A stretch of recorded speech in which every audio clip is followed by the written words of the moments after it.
बाहर कौन है?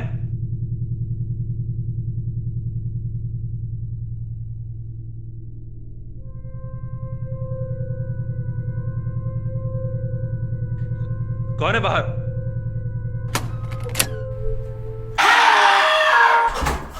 हाय एवरीवन, मैं हूं Jasleen Matharu. Welcome back to my YouTube channel. सभी को मेरा नमस्कार, सत श्री अकाल, आदाब। आप मुझे मेरे इंस्टाग्राम पे फॉलो कीजिए। मेरा इंस्टाग्राम हैंडल है जसलीन मथारू। आज जो कहानी मैं सुनाने वाली हूं वो मुझे भेजी है मनोज दर्पण जी ने।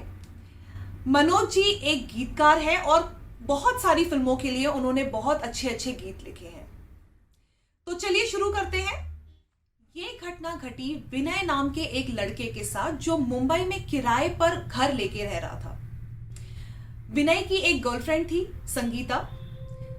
संगीता और विनय में बहुत अच्छी दोस्ती थी, बल्कि संगीता उससे प्यार करती थी और उससे शादी करना चाहती थी।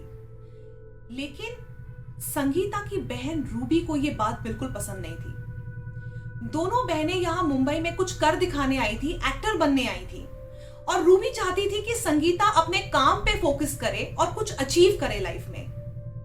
लेकिन संगीता पर प्यार का भूत सवार था। वो विनय से दूर नहीं होना चाहती थी। विनय भी संगीता से बहुत प्यार करता था, लेकिन विनय उसकी फैमिली का विरोध देखकर आगे नहीं बढ़ पाया और वो हर बार संगीता से कहता था कि तुम्हारी फैमिली ये एक्सेप्ट नहीं करेगी और हमारी शादी नहीं हो पाएगी। एक बार इसी तरह संगीता फिर विनय के घर पहुंची और रूबी को ये चीज बिल्कुल पसंद नहीं आई। संगीता अपना स्ट्रगल छोड़ के विनय के घर में ही रहती थी। जब देखो उसी के घर पहुंच जाती थी। एक दिन रूबी को बहुत ज्यादा गुस्सा आया और रूबी विनय के घर पहुंच गई। वहां जाकर उसने विनय को खरी खोटी सुनाई और संगीता को 4 थप्पड़ लगाकर खींचते हुए घर से बाहर निकल गई। और जाते जाते उसने विनय को धमकी भी दी कि अगर दोबारा ये हुआ तो वो पुलिस में कंप्लेन कर देगी। विनय को इस बात का धक्का लगा और मजबूरन वो संगीता से दोबारा कांटेक्ट नहीं कर पाया, ना मैसेजेस पे ना कॉल पे, और इसी तरह उनका कांटेक्ट भी टूट गया। इस बात को 3 महीने हो गए। विनय अपने काम में बिजी हो गया, अपने स्ट्रगल में बिजी हो गया और उसने कहीं ना कहीं ये मान लिया कि ये रिलेशनशिप खत्म हो चुका है। एक रात विनय डिनर करके सोने की तैयारी कर रहा था। बाहर बहुत तेज बारिश हो रही थी, रह रहकर बिजली कड़क रही थी और हॉल की एक खिड़की से खिड़की पटकने की आवाज आ रही थी, ठक ठक ठक इस तरह। तो विनय बेडरूम से उठ के हॉल की तरफ जाता है और देखता है कि सोफे के कोने में संगीता बैठी हुई है और उसे घूर रही थी। तो वो एकदम हैरान हो जाता है कि इतनी तेज बारिश हो रही है और ये कैसे घर के अंदर आ गई। तो वो उससे पूछता है कि संगीता तुम यहाँ क्या कर रही हो, और तुम्हें पता है कि तुम्हारी बहन जो है नाराज होती है, वो पुलिस में कंप्लेन करेगी, तो तुम यहाँ बैठ के क्या कर रही हो, आई कैसे तुम इतनी बारिश में। लेकिन संगीता उसे कोई जवाब नहीं देती, सिर्फ उसे घूर घूर के देखती है। और ये कहते कहते उससे पूछते पूछते, क्योंकि खिड़की की आवाज जो है वो डिस्टर्ब कर रही थी, वो जाके खिड़की बंद करता है और यही कहते कहते कि तुम आई कैसे, पीछे जैसे मुड़ता है देखता तो संगीता गायब, वो है ही नहीं वहां पर। तो वो हैरान हो जाता है। वो इमीडिएटली उठ के किचन की ओर जाता है और संगीता को आवाज देता है, लेकिन संगीता होती ही नहीं वहां। पूरे घर में ढूंढता है, नहीं मिलती। तो वो ये चीज से हैरान हो जाता है कि एक तो इतनी बारिश हो रही है, ये घर के अंदर आई कैसे, और आई भी तो बिना बात किए इस तरह निकल कैसे गई, कहां गायब हो गई। तो इससे वो इतना परेशान हो जाता है। खैर समय बीतता चला गया। इस बात को लगभग 3-4 महीने हो गए। एक दिन विनय का बर्थडे था और उसके ऑफिस में काम करने वाली लड़की, उसकी फ्रेंड प्रिया, उसे सरप्राइज देने घर पर आती है और एक केक लेके आती है। एक्चुअली दोनों एक दूसरे को बहुत पसंद करते हैं, तो वो पहली बार घर आई है और विनय ने डिनर भी अरेंज किया। तो दोनों सेलिब्रेट करने लगते हैं और केक टेबल पे रखकर उसे काटते हैं, एंजॉय करते हैं। और इतने में विनय डिनर अरेंज करने के लिए कुछ काम से किचन में चला जाता है। जैसे वो किचन में आता है कुछ प्लेट्स और चम्मच लेने के लिए, उसे वैसे कुछ आवाज आने लगती है, ऐसा लगता है कि कोई बात कर रहा है, और फिर आवाज से उसे पता चलता है कि शायद संगीता बात कर रही है। कुछ बड़बड़ाने की आवाज आती है, तो वो डर के इमीडिएटली बाहर की तरफ आता है देखने के लिए। तो देखता है कि प्रिया उसे घबराई हुई देख रही है, बड़ी बड़ी आंखें करके उसको देख रही है, और केक जो है वो जमीन पे फेंका हुआ है, और ये हाथ में प्रिया चाकू लेकर लहरा रही है और उसे कह रही है कि इस घर में कुछ है। तो वो उसको पूछता है कि क्या हुआ है तुम्हें? तो वो कहती है कि मुझे कोई मारना चाहता है, और वो इस तरह चाकू लहरा लहरा के उसको कहती है कि मुझे मारना चाहता है और इस घर में कुछ है, और चाकू फेंक के वो भाग जाती है घर के बाहर, और रोड पे जाकर ऑटो पकड़ के घर के लिए भाग जाती है। ये डर जाता है, ये सोचता है पता नहीं क्या हो रहा है। ये उसे कॉल भी करता है प्रिया को, लेकिन प्रिया रिसीव ही नहीं करती। उसे समझ ही नहीं आता कि क्या हो गया। एक्चुअली विनय के पेरेंट्स गुजरात में रहते हैं, इसलिए वो उन्हें कॉल करके ये पूरा इंसिडेंट बताता है, और उसके पेरेंट्स भी घबरा जाते हैं। उन्हें लगता है कि ये फ्लैट हॉन्टेड है, और इस वजह से वो उसको कहते हैं कि तुम इमीडिएटली इस फ्लैट को खाली करो और जाके एक होटल में रुको, और तब तक वहां रुको जब तक तुम्हें दूसरा कोई फ्लैट नहीं मिल जाता, और या तो अपने फ्रेंड्स के घर चले जाओ, किसी के घर रुक जाओ, लेकिन उस घर में बिल्कुल मत रुको। अब विनय को भी लगने लगता है कि ये एग्जैक्टली हो क्या रहा है। पहले संगीता घर आई, संगीता भी इस तरह छोड़ के एकदम भाग गई, फिर प्रिया ने भी वही सेम चीज की। तो उसे ये लगने लगता है कि शायद ये फ्लैट लड़कियों के लिए ठीक नहीं है, और वो ये सोचता है कि लड़कियों के लिए शायद ठीक नहीं, लेकिन मुझे तो यहाँ पे कोई कुछ नहीं बोल रहा है। तो वो अपने एक दोस्त से बात करता है, सतीश से। सतीश से कहता है फोन पे कि तू मेरे साथ आकर सो जा। अब जैसे सतीश आता है घर, वो उसे पूछता है कि तुमने मुझे यहाँ सोने के लिए क्यों बुलाया है। तो ये पूरा इंसिडेंट वो सतीश से कहता है कि उसके साथ क्या क्या हुआ, और सतीश इस बात से डर जाता है। तो वो उसको बोलता है तूने मुझे फोन पे क्यों नहीं ये बात बताई, तूने पहले बताया होता तो मैं आता ही नहीं। भाई तू अपना रह ले यहाँ पे, मैं तो नहीं रह पाऊंगा, या तो तुझे चाहिए तो जाके होटल में रह ले, पर मैं तो जा रहा हूँ। ये बोल के सतीश भी निकल जाता है, और मजबूरन विनय को जाकर होटल में रहना पड़ता है। और होटल में वो फिर प्लानिंग करता है कि अब कैसे क्या किया जाए, और कैसे मैं दूसरा घर लूं किराए पे, शिफ्टिंग करूं, क्या करूं, और ये प्लानिंग में लग जाता है। और ये सोचते सोचते वो सो जाता है। तकरीबन रात के 2:30-3 बजे विनय का डोर कोई खटखटाता है, और वो इतनी जोर जोर से खटखटाता है कि ऐसा लगता है कि कोई दरवाजा ही तोड़ देगा। तो विनय डर जाता है और जाकर हिम्मत करके जैसे दरवाजा खोलता है, देखता है तो सामने कोई भी नहीं। तो वो आकर रिसेप्शन को कॉल करता है और उनसे पूछता है कि आपने किसी को भेजा था, कोई हाउसकीपिंग या किसी को? तो वो कहते हैं तो किसी को भी नहीं भेजा। तो वो सोच में पड़ जाता है, उसे लगता है कि कोई मजाक कर रहा है रात में, या क्या बात हो गई, कौन आया हो सकता है। तो ये सोचते सोचते वो फोन रख देता है, और सोने जैसे ही लगता है वैसे फिर से कोई दरवाजा खटखटाता है, और वो फिर से झटके से उठ के जाकर देखता है तो फिर कोई नहीं। इतने में वो सोचता है कि वो बाहर निकल के पैसेज में चेक कर ले। तो जैसे चेक करने जाता है पैसेज में, तो देखता है कि 150 फीट पे, करीब 150 फीट पे एक लड़की दूर से खड़ी उसको घूर घूर कर देख रही है। तो पहले तो उसे लगता है कि शायद ये लड़की कोई कॉल गर्ल या कोई होगी, क्योंकि उस होटल का जो रेपुटेशन है वो वैसे ही खराब सा था। तो उसे लगता है कि ये लड़की कौन है। तो ये क्यूरियस होके उसके पास बड़ी तेजी से चलने लगता है, और जैसे उसके पास जाने लगता है वो लड़की लिफ्ट की तरफ चली जाती है, पर ये जैसे उसके पास पहुंचता है वो लड़की गायब हो जाती है। अब जब विनय लिफ्ट के पास होता है तो उसे रियलाइज होता है कि उसने अपना डोर खुला रखा था, और जैसे वो अपने रूम के पास आने लगता है तो देखता है कि रूम के बाहर वही लड़की खड़ी है, और वो इमीडिएटली झटके से उसके रूम में घुस जाती है। तो विनय डर जाता है इस बात से, और रिसेप्शन की तरफ भागता है, और रिसेप्शनिस्ट को जाके बोलता है कि मेरे साथ ऐसे ऐसे हुआ है, कोई मेरे रूम में घुस गया है। तो रिसेप्शनिस्ट 2 सिक्योरिटी को भेजती है साथ में, और जाके रूम को चेक करती हैं। तो सिक्योरिटी जब चेक करते हैं तो देखते हैं कि उसका पर्स, उसका फोन, सब कुछ जगह पर ही है, कोई चोरी का मामला भी नहीं है। तो क्या है ये, कौन इसके रूम में घुस गया एकदम से?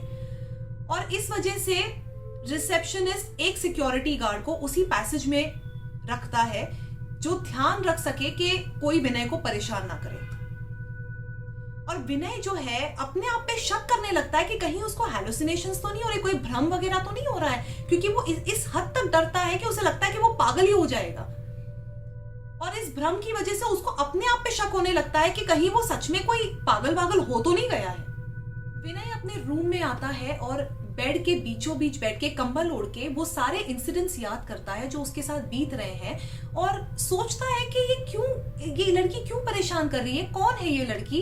ये सोचते सोचते उसे सडनली एक चीज स्ट्राइक होती है कि कुछ महीनों पहले जब बारिश हो रही थी, संगीता आई थी और वो बिना बोले कुछ गायब ही हो गई। तो उसे लगता है कि क्यों ना वो संगीता से बात करे और पूछे कि उसने ऐसा क्यों किया। तो ना चाहते हुए भी, क्योंकि उसे रूबी की वो धमकी याद थी कि अगर वो संगीता के टच में आने की कोशिश करेगा तो वो पुलिस कंप्लेन कर देगी, ना चाहते हुए भी वो संगीता का नंबर डायल करता है और देखता है कि वो नंबर आउट ऑफ सर्विस है। तो वो ये सोचता है कि पता नहीं इसने नंबर चेंज कर दिया, क्या हो गया। तो वो सोचता है कि वो रूबी से बात करे, क्योंकि वो रूबी से ये बात क्लियर करना चाहता था कि भाई मैंने संगीता को नहीं बुलाया था, वो खुद आई थी और उसका कोई लेना देना नहीं है इसमें। तो वो इस चक्कर में रूबी को फोन करता है। पहले तो रूबी भड़क जाती है कि तुम्हें शर्म वरम नहीं आती, तुम इतनी रात को मुझे फोन कर रहे हो। तो ये उसे कहता है कि आई एम सॉरी, मैंने आपको कॉल किया लेकिन कुछ जरूरी था, मुझे आपसे कुछ कहना था इसलिए मैंने कॉल किया कि कुछ महीनों पहले जब बहुत तेज बारिश हो रही थी, संगीता घर आई थी और बिना कुछ बोले सडनली गायब हो गई। तो रूबी उसको कहती है तुम पागल वागल तो नहीं हो गए हो। उसी टाइम पे जब इन दोनों का ब्रेकअप हुआ था, रूबी ने उसको देहरादून भेज दिया था अपने पेरेंट्स के पास, और विनय के प्यार में संगीता ने सुसाइड कर लिया था। तो विनय के हाथ से फोन छूट जाता है और वो हैरान हो जाता है कि ये कैसे पॉसिबल है। विनय को अब सारा मामला समझ में आ जाता है। उसे दुख होता है कि संगीता ने सुसाइड कर लिया, लेकिन वो बहुत घबरा जाता है क्योंकि उसे ये पता चल जाता है कि संगीता आसपास ही है। वो उससे बात करना चाहता है, लेकिन ये कैसे पॉसिबल होगा, एक आत्मा से आप कैसे बात कर सकते हो। और उसके बाद बाबाओं का मामला शुरू हो जाता है। बहुत सारे बाबा मिलते हैं जो सिर्फ उससे पैसे लूटते हैं, ढोंगी बाबाज मिलते हैं जो सिर्फ उसे कहते हैं कि ऐसा कर लो वैसा कर लो, उपाय देने की बातें करते हैं, लेकिन कुछ भी वर्क नहीं करता और कोई भी बाबा संगीता से उसकी बात नहीं करवा पाता। तो विनय थक जाता है।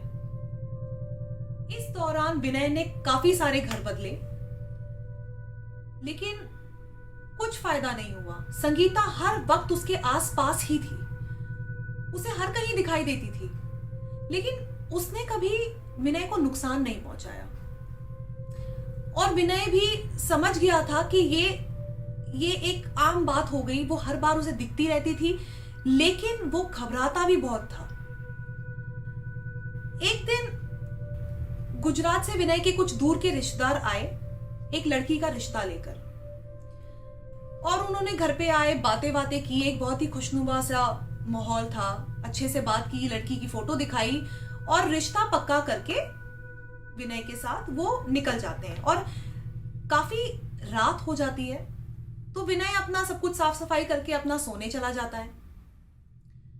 जैसे वो सोने जाता है, अचानक से किचन से चीजें पटकने की आवाज आती है, जैसे कोई चीजें फेंक रहा है और जैसे कोई तांडव कर रहा है और जोर जोर से भाग रहा है घर के अंदर। तो विनय डर जाता है और उसे लगता है कि क्या हो रहा है घर में, और भागने की आवाज आ रही है, जैसे कोई यहाँ वहां भाग रहा है, चीजें फेंक रहा है और बहुत जैसे गुस्से में कोई कुछ चीजें पटक रहा होता है, उस तरह की आवाजें आती हैं। और विनय ये सोचता है कि संगीता यहाँ पर है और आज ही वो वक्त है कि मैं संगीता से जाकर वन ऑन वन बात करूं इस बारे में। इतने में वो हिम्मत करके दरवाजा खोलता है और बेडरूम से हॉल में आता है और देखता है कि वहां पर कोई नहीं है, लेकिन चीजें अभी भी फेंकी जा रही हैं, अभी भी घर में कोई भाग रहा है यहाँ वहां, लेकिन उसे कोई नहीं दिखाई देता।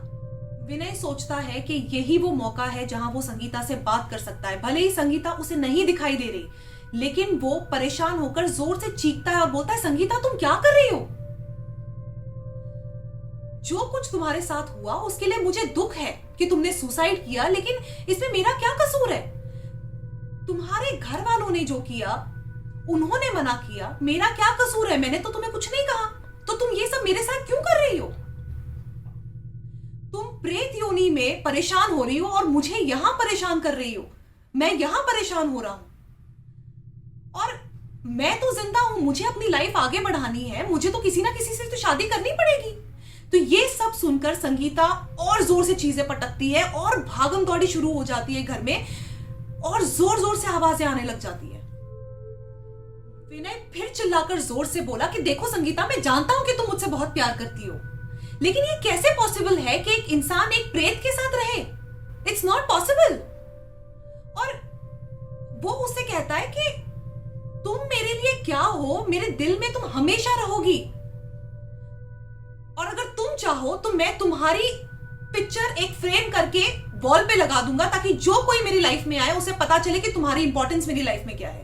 वो फिर चिल्लाकर संगीता से कहता है कि संगीता, मैं जानता हूं कि तुम मुझसे बहुत प्यार करती हो, लेकिन ये कैसे पॉसिबल है? एक प्रेत एक इंसान के साथ कैसे रह सकता है? और तुम्हारी मुक्ति के लिए जो तुम कहो मैं वो करने को तैयार हूं। संगीता, मैं तुमसे बहुत प्यार करता हूं और तुम हमेशा मेरे दिल में रहोगी, और अगर तुम चाहो तो मैं तुम्हारी फोटो फ्रेम करके वॉल पे लगाने को तैयार हूं ताकि मेरी लाइफ में जो कोई भी आए उसे पता हो कि तुम मेरे लिए क्या अहमियत रखती हो। और इतने में सब कुछ जो माहौल था वो ठंडा हो जाता है, सब धूम धड़ाम तांडव बंद हो जाता है और शांति हो जाती है। और विनय ये समझ जाता है कि शायद संगीता इस बात से खुश है कि वो वॉल पे फोटो लगाने वाली बात से वो खुश है।